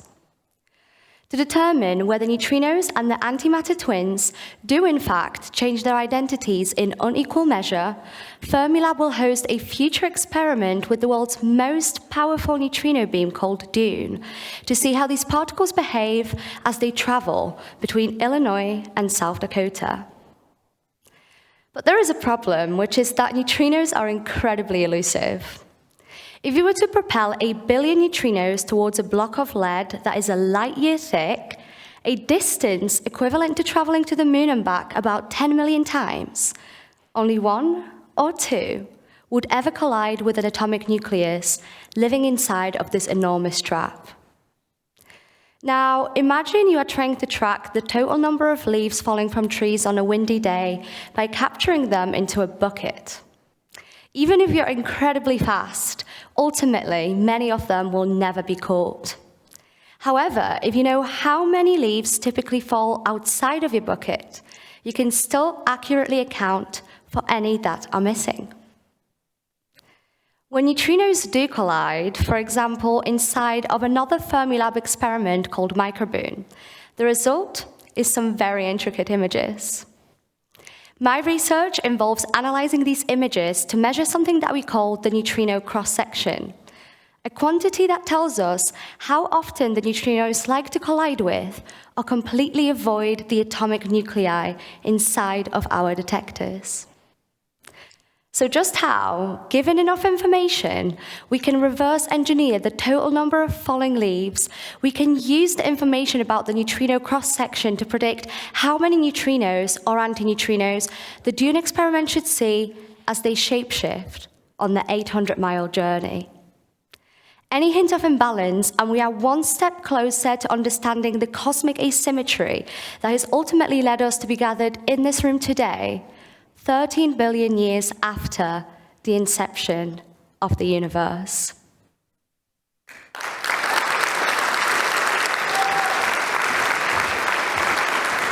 Thank you, Carolina. This past Sunday, DUNE Part 2 won an Academy Award for Best Visual Effects. So perhaps the Dune experiment can similarly win a prize for Best Neutrino Visualization, as we have just seen.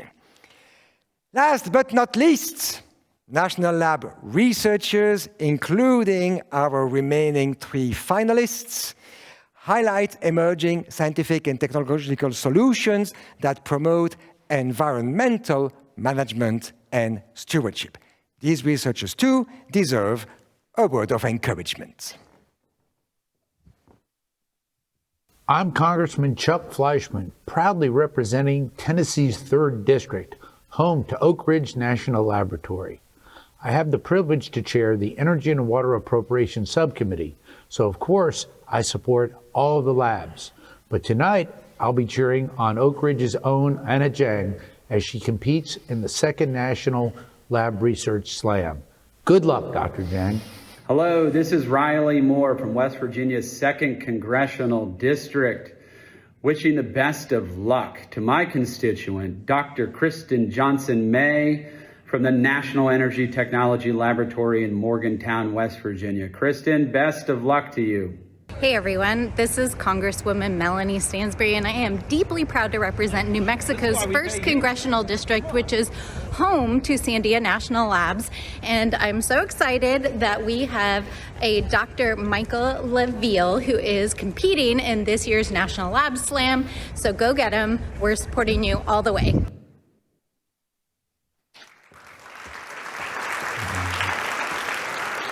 Oops, too fast. Another reason why I love researchers is their altruism. I mean, don't tell me you embarked on a research career for the money, right? You love science and you want to share that passion. Outside of her research, our next speaker is an active volunteer. Over the years, she contributed to the Tennessee Science Bowl, Salvation Army, and disaster recovery efforts in Tennessee after Hurricane Helene. Ladies and gentlemen, from Oak Ridge National Laboratory, Dr. Anna Jang.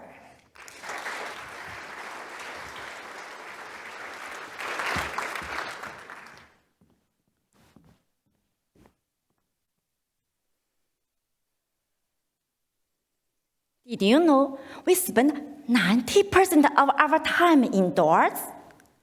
But indoor air carries invisible germs, making us sick. While air filters help clean the air, traditional air filters only trap germs. They don't kill them. These germs survive, recirculate, and contaminate the air we breathe. How do we stop this invisible threat? By creating antimicrobial filters that not only trap, but kill germs. At Oak Ridge National Laboratory, my team is developing technologies to improve indoor air quality. My work transforms ordinary air filters into germ-killing powerhouses.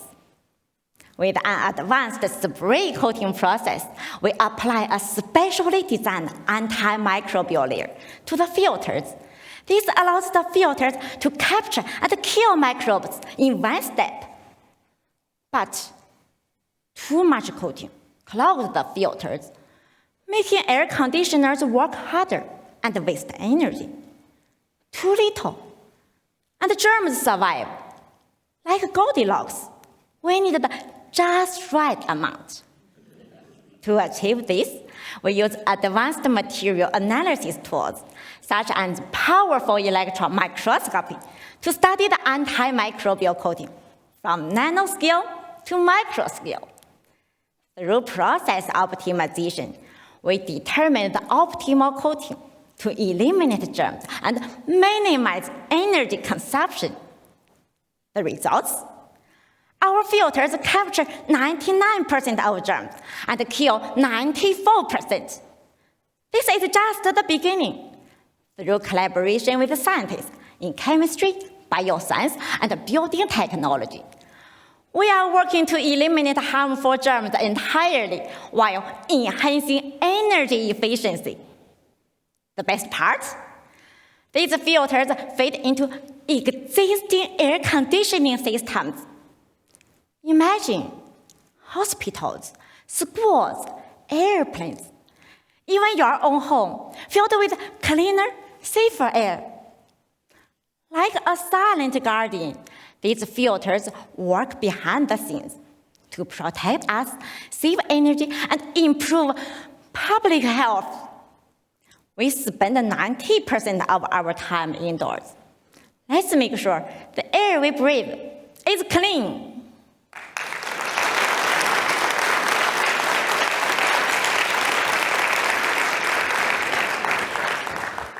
Thank you, Anna. Your talk was a breath of fresh air. Our second speaker today had no kids, but cats, remember? Fittingly, our penultimate speaker is her antimatter version, no cats, but kids. Well, one so far. I mean, you have to start somewhere. Now, don't go craning your neck to try and see him in the auditorium. I would not allow it. Even the best speaker in the world would be unable to compete for audience attention with a 16-month-old. Ladies and gentlemen, from National Energy Technology Laboratory, Dr. Kristen Johnson-May.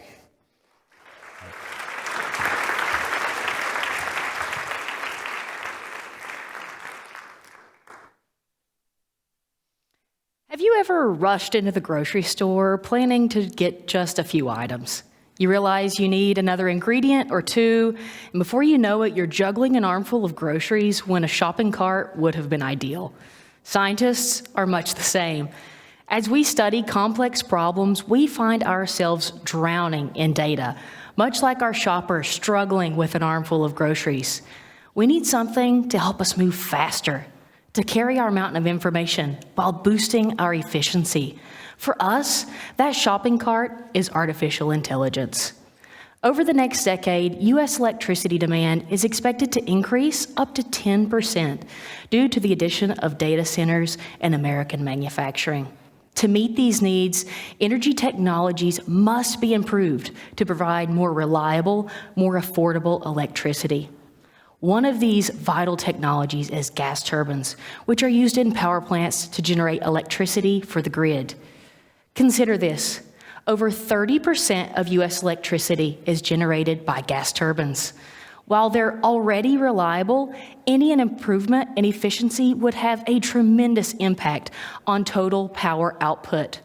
To address this, my team at NETL is aiming to convert these gas turbines to use a completely different type of combustion. But there's one major challenge.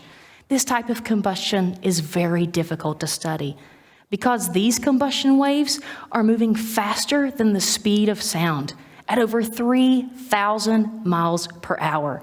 To study just 1 minute of operation, we need to capture over 3.5 million high-speed images.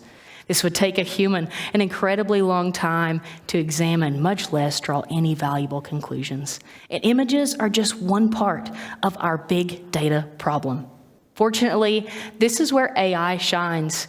My work uses a type of artificial intelligence called machine learning to analyze these images at rapid speeds. Because my machine learning method can analyze images so much faster than humans, we can now draw valuable conclusions in real time. This speed allows us to better understand the overall combustion behavior and make design changes that will lead to future improvements. With this combustion technology, gas turbines could create more power using the same amount of fuel, meaning more affordable electricity for everyone, and of course, reducing greenhouse gas emissions in the process. If we could achieve just a 1% gain in efficiency, our electricity supply would increase enough to power 20 times the number of houses in my home state of West Virginia. As you can imagine, faster results lead to faster innovation. AI is our shopping cart, carrying the weight of complex data as we sprint towards a more reliable and more affordable future.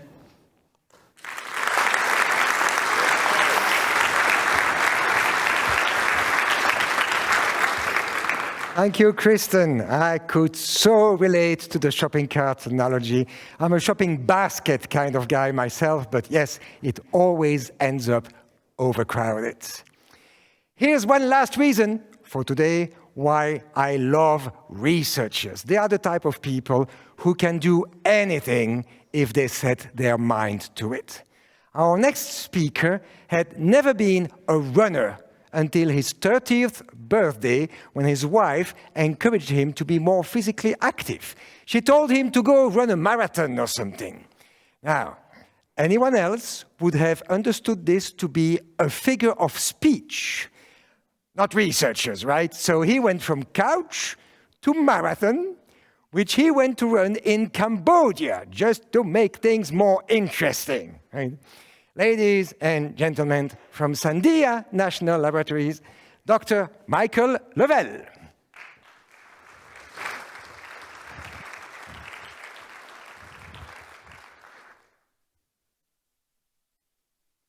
Ever tried sneaking spinach into a picky kid's smoothie?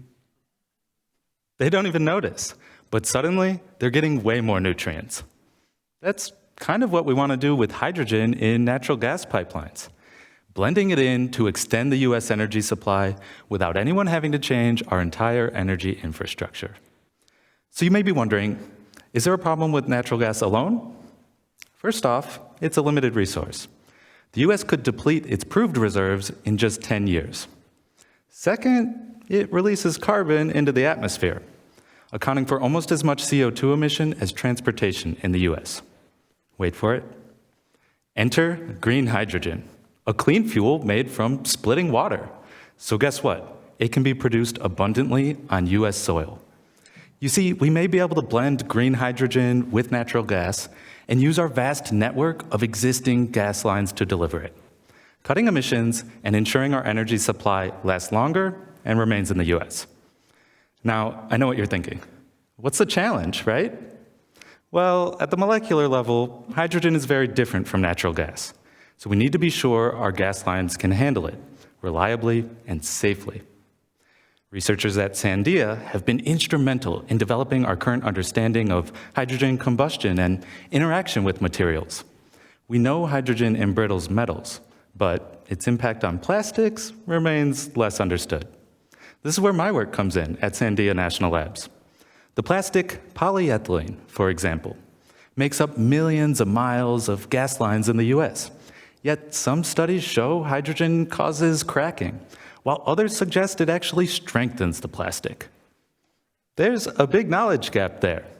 To solve this, I study how hydrogen affects the microscopic structure of these polymers. Using advanced light scattering techniques, including lasers and X-rays, I examine the molecular vibrations and crystal structure of polymers exposed to hydrogen and blended gas environments. I can often be found cutting up pipes, putting them in hydrogen, and completing experiments that simply have never been done before. And good news, so far, results show hydrogen causes no permanent damage to polyethylene. That's a promising sign. And moving forward, my tests will help fill the gap in understanding hydrogen's impact on plastics and how it affects pipeline operation and longevity.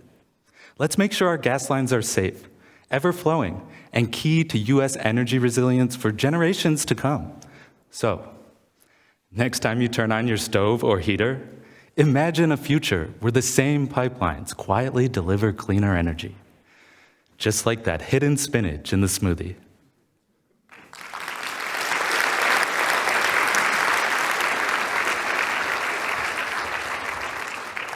Thank you, Michael. Yes, now that we understand the Greek roots, let's put a little hydrogen in our pipelines and in our lives. May I now invite the jury to retire in order to consider their verdicts. And as they exit the auditorium, how about we give all 5 judges a round of applause?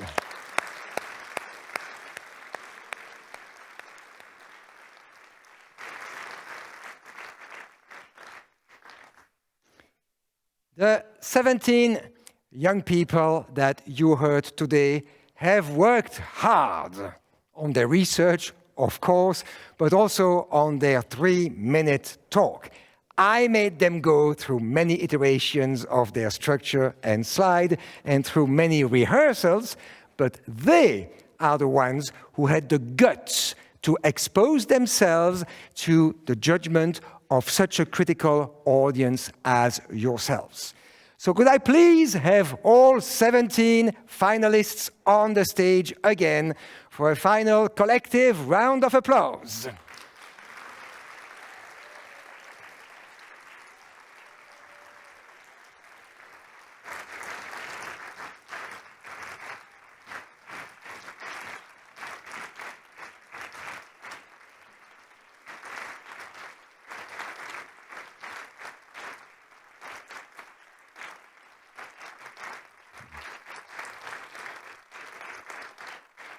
I'm looking to see if our photographer got the shots that he wanted to have. If not, I'll give him a few more seconds. All right. Thank you, finalists. You may exit LIFO, last in, first out, from the door through which you came.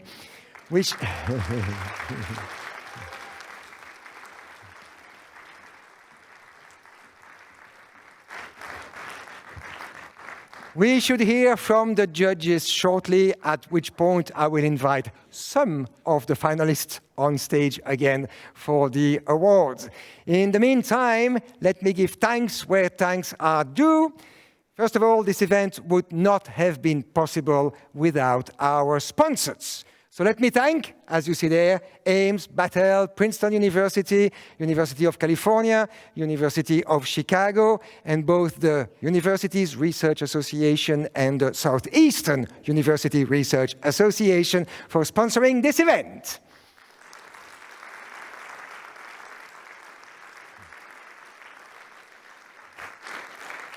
The event would not have been possible either without the help, in fact, the hard work from so many staff scientists at all 17 national labs of the DOE. That's way too many for me to name right now. So let me just thank 4 individuals from 2 national labs out there in the Bay Area. From Berkeley Lab, Meg Rodriguez and Jonathan Nurse.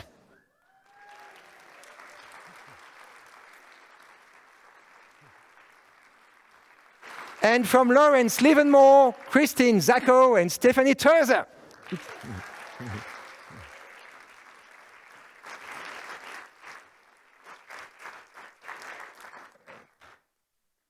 Picture, please.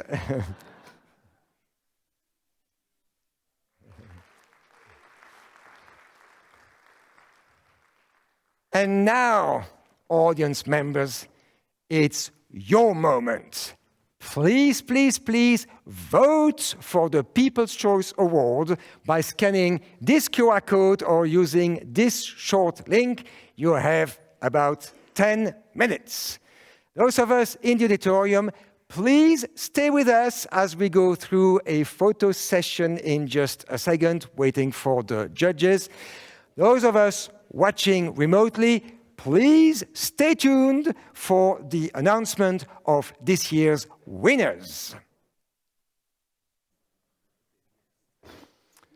Ladies and gentlemen, the results are in. This will be my way of testing whether you have listened to how I have introduced the various finalists. In the category National Security, our winner is a bug lover. Olivia Pimentel from Los Alamos.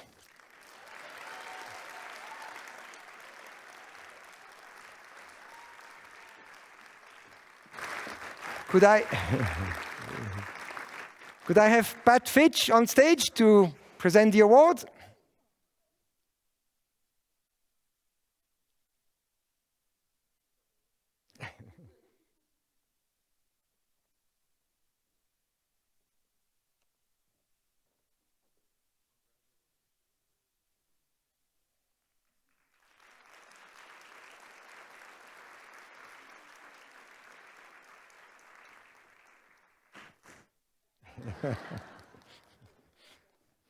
In the category Energy Security, our winner is from Cyberdyne Systems.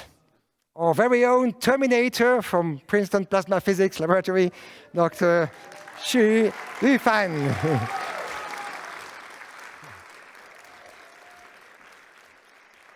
If I could have Laura.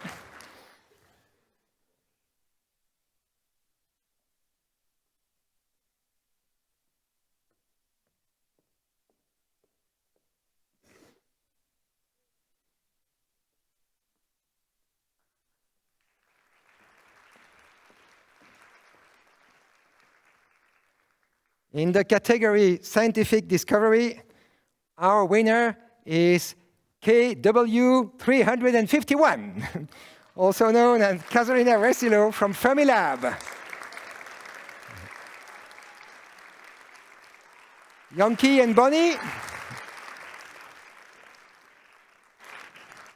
Yankee Kim and Bonnie Fleming to present the award. Stay with us.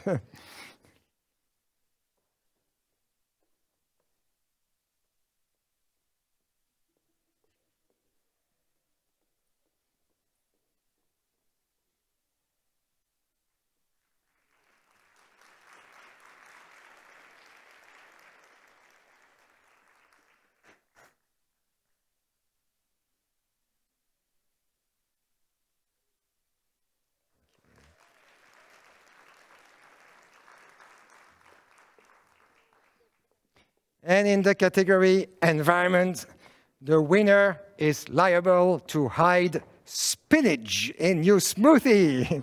From Sandia National Labs, Dr. Michael Lavelle.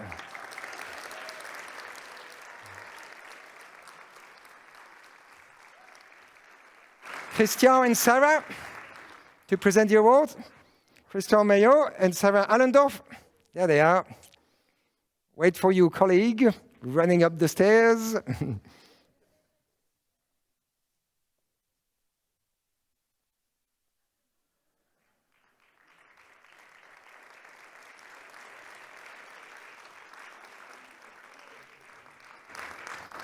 And last but not least, the People's Choice Award is, once again, Dr. Olivia Pimentel.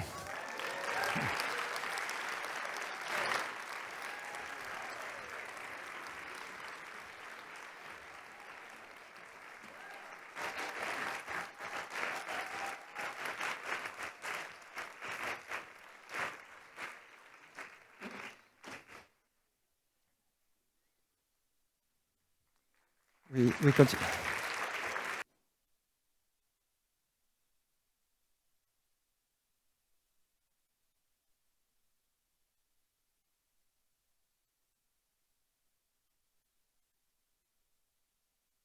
That concludes the event per se. We still have to bring a number of people on stage to take photographs, but that's going to be a little disorganized, as you have seen. So let me already, in the meantime, thank you all for attending this event today. See you soon for the next edition of the National Lab Research Slam.